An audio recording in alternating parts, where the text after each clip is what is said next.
Welcome back sa May Sports at ngayon ay pag-uusapan natin ang naging performance ng Los Angeles Lakers. Tara at ating alamin. Sa video nga natin kahapon ay napag-usapan natin doon ang posibleng pagtanggal ng Los Angeles Lakers sa kanilang head coach na si Frank Vogel. Subalit mukhang malabo na ito mangyari dahil nga ayon sa Los Angeles Lakers front office ay hindi nila naiisip o napag-uusapan na tanggalin nga si Frank Vogel dahil malaki nga ang kanilang tiwala dito.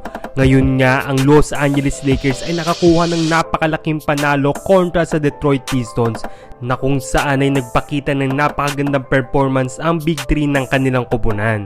Sa pag-uumpisa nga ng laban ay agad na nakalamang ang Detroit Pistons subalit nahabol nga ito ng Los Angeles Lakers at sa pamamagitan nga ng 3-point shot ni Russell Westbrook ay nakalamang na sila.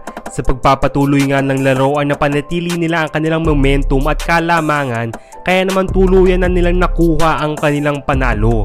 Si LeBron James nga ay nagtala ng 33 points, 5 rebounds, 9 assists, 2 steals at 1 block.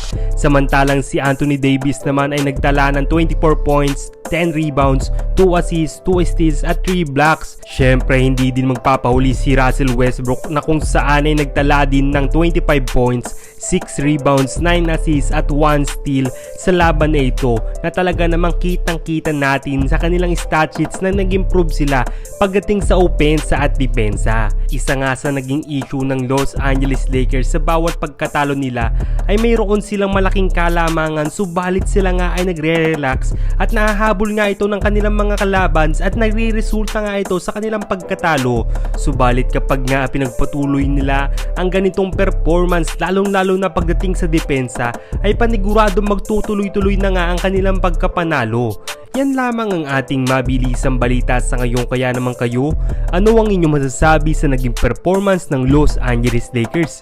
Mag-comment ka lang sa baba ng iyong opinion at aking babasahin yan. Maraming salamat po. Paalam.